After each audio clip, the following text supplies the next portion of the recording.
Welcome to the One Shot Show. My name is Mark. And my name is Slegathor. And today we are talking about evil characters. This is, I think, a particular field of expertise for you. I'm happy for this one to be the Mark Show. I'm happy to shut up and maybe feed you the odd line while you wax lyrical about playing evil characters, because there's a bit of an art to it, isn't there? There absolutely is. And we'll talk about being evil characters in opposition to your party. Yep. And we'll also talk about if your players want to bring an evil character to the table. Yep, those which are is a two different things. Contentious issue. Those are different enough topics that they could have been 2 episodes, but we're doing it in one. We're very efficient over here. Let's start with your players wanting to bring evil characters, because that feels like a bigger issue. Yeah.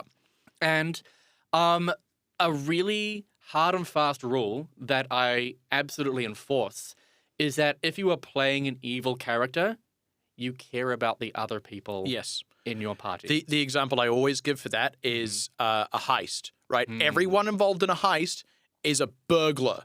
They are a bad person. They are a thief. They are willing to cheat, lie, and steal to get what they want. They might not be, they might not kill, they might draw a line, but they're not good people. However, everyone involved in the heist must cooperate for it to be a success. Evil does not mean selfish. Evil does not mean stupid.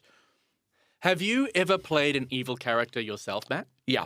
Ooh, tell me. So I think I've mentioned this particular character before, and this is a really interesting one because they were becoming evil, right? They had come out. I was playing in the Pathfinder 2nd Edition Kingmaker module, which is badly designed. It's a really cool idea, but it just doesn't pay off, I'm afraid. Okay. But you're expecting that you're going to do this years-long arc, and I had somebody who'd been pulled out of retirement to go and settle these hinterlands, in the name of the lord that they swore fealty to, and they fundamentally believed, they were an ex-military man. They fundamentally believed in their own strength, their own surety of command, and this slowly but surely started leading them toward more and more authoritarian viewpoints. Because there's a political aspect to this game where you're running a kingdom. He was always more interested in the more, authoritative version of it, believing that might makes right and my might is the strongest. And he was a little bit correct. Like, he was a very strong, capable person. And when he was a good person at the start, it made a lot of sense. But because it led him to these views, eventually it turned him down this path of, well, everything needs to be stamped out. We need to strike our enemies before they strike us. And it drove him toward tyrannical behaviors.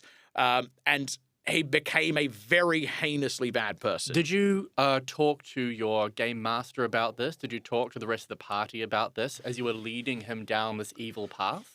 And look, in that particular module, because it was enough of a slow burn, I didn't, because it was one that everyone was seeing happen in real time. There was no reveal. It wasn't like I had to show up and suddenly be evil. And it actually meant that a lot of what was going on was the other characters trying to course correct me. Okay. And it became this quite organic thing, to the point where it actually succeeded, right? When we got to the point where we're putting in place the different roles in the town that people are going to oversee. They kept me well away from, like, being captain of the guard or handling any of the politics and they put me in charge of infrastructure. Now, that made a lot of sense for a military man who had a good mind for logistics. And now I'm doing something constructive. I'm building roads, I'm building bridges, I'm building houses. And so that character was, were they ever at odds with the actual party in any kind of, like, combative way? Or were you always like, this party, they are my party, I'm taking care of them and being tyrannical to other people? We were more or less aligned. We were more or less aligned insofar as we had all been tasked with the same thing. So he goes in going, look, you don't pick your unit, but you do make it work. Yeah.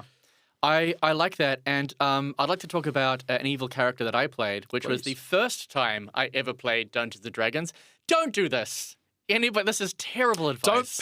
Don't play Dungeons and Dragons. Not only did I begin, and especially not for the first time, my very first game playing a evil character. Not only that, but I became opposed to the party, split off from them, and became the big bad at the end that they took down. And if anybody is ever thinking about doing that, always please bear in mind, from a metagaming perspective, that you are there for everybody to have fun. Yeah. And I'm happy to report that in the final session, this absolutely irredeemable warlock. I had a lot of fun seeing him die horribly at the hands of the party and get everything that he deserved. Because we were watching that almost as an audience.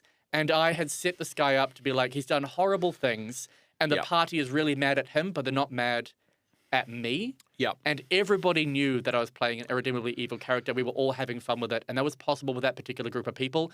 Never do that with a group of people you don't know, and stop it immediately if it stops being fun. There's something that we maybe should have talked about right at the start as well, that I will bring up now, because what evil means in your games actually does depend quite heavily on the system that you're playing. When we're talking, a lot of the time we are talking about Dungeons and Dragons and similar systems that have the classic alignment chart. You know, neutral to chaotic, good to evil. We can talk a whole episode about alignment. But it means that there is a very rigidly, cosmically enforced idea of what evil is and what good is. In non-D&D settings, the line might be a little bit blurrier, right? Yeah. If you're playing a real crap sack cyberpunk kind of thing, then like your hard-boiled detective who is totally okay with falsifying evidence to put bad guys away might be the good moral compass of the party if everyone else is a thief and a murderer and a junkie, right? It totally depends on the context that this is happening in. And the reason I talk about context is also when we're playing evil characters, sometimes it's in the context of everyone being evil. We're all, burglars and thieves because we're doing a heist. Sometimes it's not. Sometimes it is mixed. And when that's the case, I actually think the real trick to successfully playing an evil character is the people who are not playing evil characters need to be able to have an evil person in the party. Yeah. Now, this is where you talk about player buy-in, GM buy-in are both important.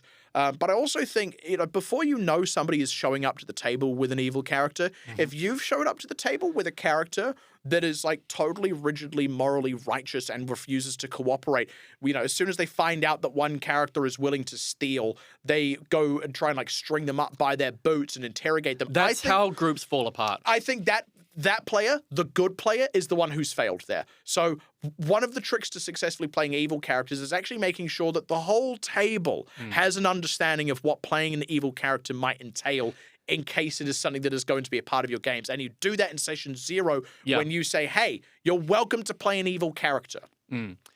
Something really interesting about this is that I've played in groups where everybody has been evil, where you'll try to impersonate the town guard, and the whole party pulls the guard into a storage space, skins his face, pastes it onto somebody else, and then you're wandering around like that. And that worked because it was very silly evil.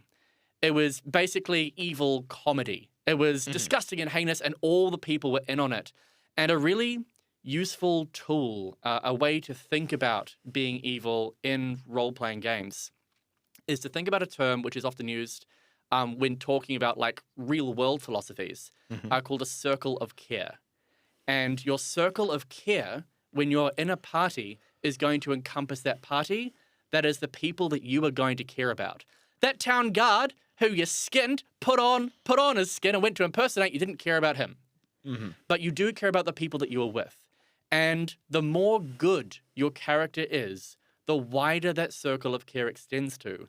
For example, an extremely good person will care about someone who they have just met, who they don't know. And often that is the realm that our adventurers will fall into. You are moving from town to town. You are meeting people who are down on their luck and needing help. And without question, you were like, I'm here. I care about you. Let's go on an adventure. Whereas an evil character might be like, my circle of care only extends to myself, my party, and a couple of friends and family members. And I will figure out how to exploit this situation. Exactly. That person, the good guy in the party is like, absolutely will help you. And then the evil guy in the party is like, whoa, for a price. Exactly. That's it. And even for evil characters, it's often in their best interest to be helpful, be nice, be kind, because building positive social relationships is beneficial. Yeah. And that's when you are playing an evil character, you're not the Joker. No. You're not just kind of randomly going around murdering and torturing people, because that is how you get your character killed immediately. People have a bad time. You leave a bad taste in people's mouth and you're not invited back. The way to play an evil character, foster those relationships. Exactly. Manipulate your friends into loving you. Prove yourself to be useful. And at the crucial time, steal everything the king has got. Yeah, you know the interesting thing about organized crime? It's organized. It's organized, Matt. So, look, there are opportunities, though, to play the solo lone wolf bad guy. But in order to do that, you're going to need to be sitting in a different chair at the table. Yeah. You need to be in the GM's chair. Yes. I think this is our opportunity now to talk about, as a GM, playing evil characters in terms of playing antagonists to your party. And let's also just be clear, those two words are not synonyms. Sometimes your antagonist is not evil. They just have their own kind of goals that are at odds with what the party's trying to accomplish. They might even be two demonstrably good goals, which can create for interesting moral situations, but sometimes they are evil. They're a bad person. I imagine that you and I probably approach this differently because I like very, deeply thought out, complex villains, blah, blah, blah, blah, and you can, they have a point. They're not just evil for the sake of being evil. They're not mustache twirlers. That's not how I like to do things. They might even be totally convinced that they are in the right and might even be able to convince some party members around to their side if they're allowed to talk long enough and they're a particularly charismatic villain. How do you do it? I love irredeemably evil douchebags, and if I can give them a funny accent, I absolutely will. But to talk about your thought-out villains, which is what I assume most people would like to do, because you're playing this character, you want them to have some depth. We can come back to that thought experiment of that circle of care. When you're talking about antagonists who will consider themselves to be good, maybe that's because their circle of care, they will care about themselves and maybe a particular culture or race or species, and anybody outside of that is worthless and needs to be destroyed to make way for the good of their own personal community. And that's how you can play people who are religious zealots or they are racist or other things. And they believe themselves to be good because they're like, they love their own family, they love their own people, they have noble goals. But your players on the outside can see that actually this person is causing irreparable harm to the world around them. And that's a really good way to get into the headspace of somebody who's believes themselves to be good, but is evil to everybody on the outside. And I think the trick to playing that kind of character in a way that really lays in that extra layer of nuance. Let's take an example. The dragons are a dying race. They want to restore draconic supremacy like it was back in the old days. And they're trying to restore the imprisoned draconic pantheon, good and evil alike, but evil definitely included within there. And this is going to give rise to this huge new wave of dragons, some of which will be good, many of which won't be, and will be highly destructive. And their stance, this cabal that's trying to pull this off, is we don't want to kill all the humans. There is a place for humans in a world ruled by dragons. Absolutely. In the same way that right now you think dragons fit the perfect place in your society, where you don't see us as a threat. We're not raising your cities. We're not stealing your livestock. And I know that you love that arrangement, but it means that we're constantly being hunted down and slain. Sometimes for practical purposes, but sometimes just by people seeking glory. And now the dragon's got a point.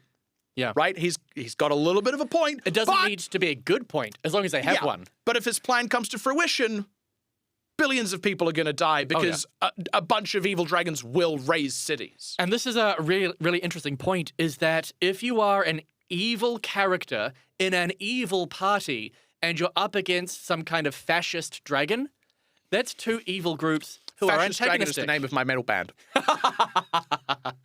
Evil characters often don't get along.